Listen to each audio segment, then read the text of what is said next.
ROH. Yes, I'm doing an ROH episode. Long time coming. Here we go. I gotta say this. Did I like the show? It was okay. I'm saying it right now before I go for anything else. Was the show bad? No. Was it okay? Yeah. But should you watch it? That's going to be a question I'll leave for the end of this. Now, what we got in the very beginning, Ari Daivari versus Mark Briscoe. Now, supposedly Ari Daivari is working with Smart Mark Sterling, and he's part of the, Varsity Athletes. Is it varsity? I think it's varsity. But, I don't know. I'm not feeling it. There are times when you can feel a faction. You don't even need to know that backstory. You can feel it. Here I don't. Yes, you got Nice in it. Yes, you have Woods in it, along with Ari Daivari. But it feels like there's something missing. They were beating up on Mark Briscoe, who is still very over. And I'm really hoping they'll move him from ROH TV to eventually going to AEW. Because I think he really needs that. Next to getting this, I'd like him to have way more exposure than just being stuck on ROH. Now, I'm not saying ROH is bad. You get my point. Now, Mark 1. There was a little bit of a beatdown, but then FTR comes out. Let's make this clear. Is FTR great? Yes. But the question is, what are they going to be doing soon? Now, as far as I know, they're not leaving AEW. But you wonder what is the next step for them. I don't know. We'll find out from AEW.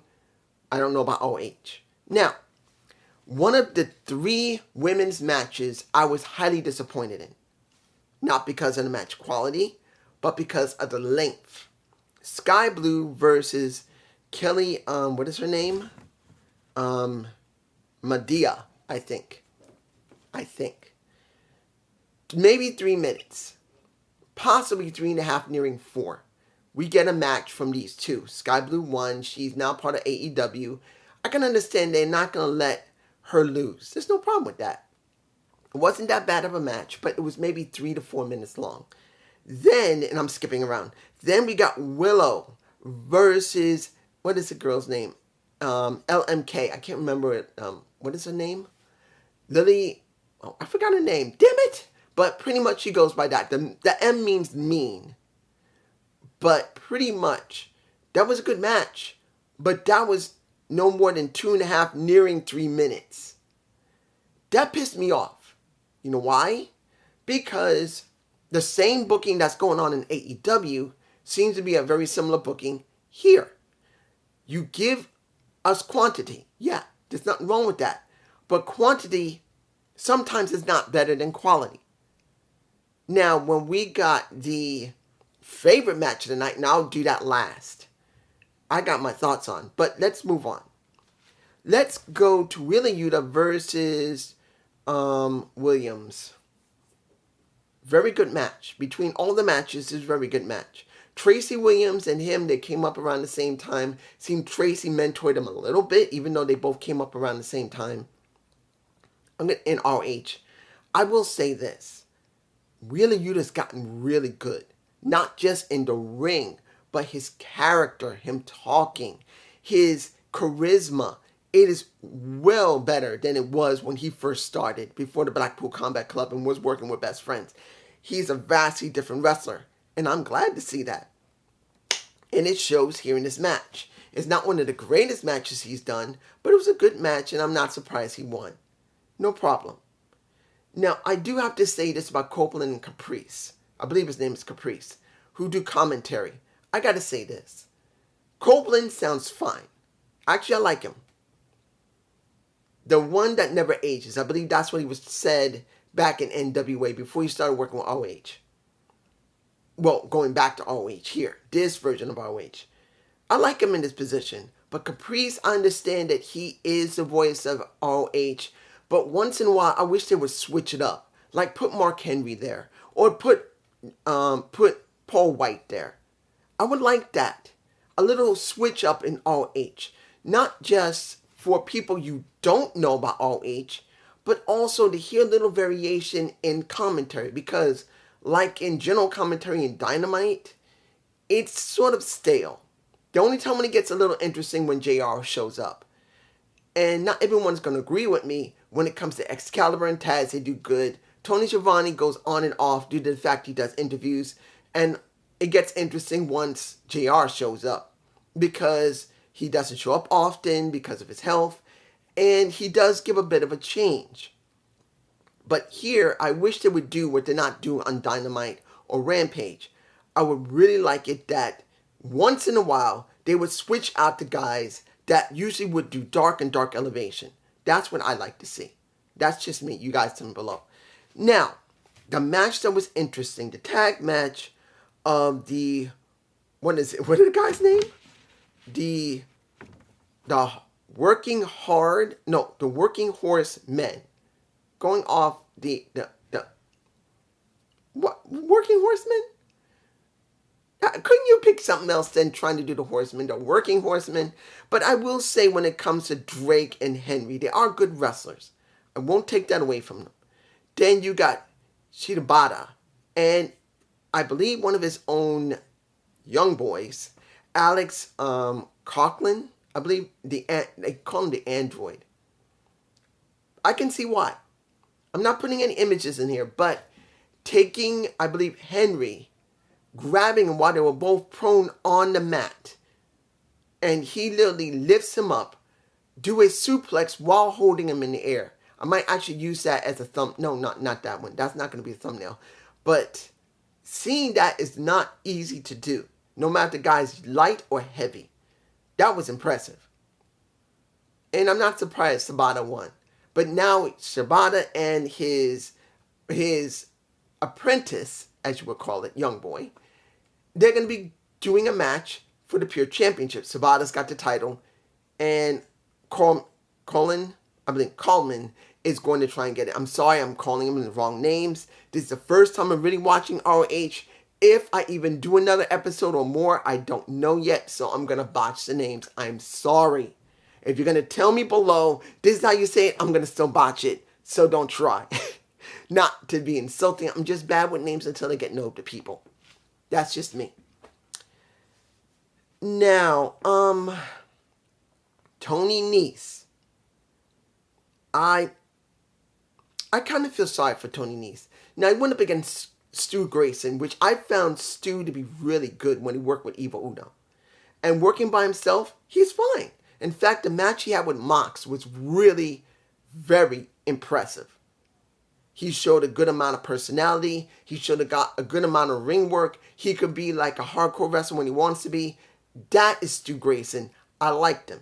But I see Tony Nese and the varsity athletes doing nothing. I don't know what it is. Either because he doesn't have charisma, which he does have a good amount of charisma. His ring work, I believe, is above average to average. That's just me. Because I did watch him a bit when he was in the cruiserweights, and yes. But the one thing I think he's missing, I think it's his presence. He's got charisma. Yeah, you could say, well, charisma is presence. No. Having a charisma is one thing, but having a presence while you're doing something with that charisma is entirely different. And he doesn't really have a great presence. He just doesn't. He can go in the ring, but I can feel there's something missing when it comes to Nese. I just do. Now, I'm not surprised that Stu won here. He just came back, and he's part of Dark Order that's doing some stuff, I believe, maybe in Dark and Dark Elevation. I'm not surprised. But I could tell you this. Nese needs something. Now, the last match of the night was for the ROH title. I remember Grand Metalik. When he used to be called Grand Metalik. He's now called Metalik. Fine. I always thought he was a really interesting wrestler for luchadors. Then he's going up against the destroyer of a Claudio Castagnoli. That's my boy. I love Claudio. I'm hoping eventually they will move him off of ROH and have him have the opportunity to either get the TNT or World title. I do believe he deserves it. I don't think he deserves the All-Atlantic. I do believe that eventually, after being on ROH for a little while, he switches kind of like a draft the right way than what I think WWE is going to do. I would like to see him on regular TV and actually get the title without having to go back to ROH. That's just me. It was a good match. You could see him ripped up. Kind of like what happened with Tony Nese during the time with Stu Grayson. His arm got cut. I don't know where in the match it happened, but by the end he was bleeding. And Claudio was all rubbed up pretty good from Metalik. In the end, he won. I'm not surprised. He's the champion. There's no way they're going to let him drop it now. I just don't agree with it if they did.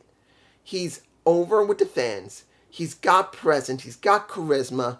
He's great in the ring. He's fine for now. But I do believe maybe by the middle to next year, maybe in the middle of this year, he moves away from ROH for a little while.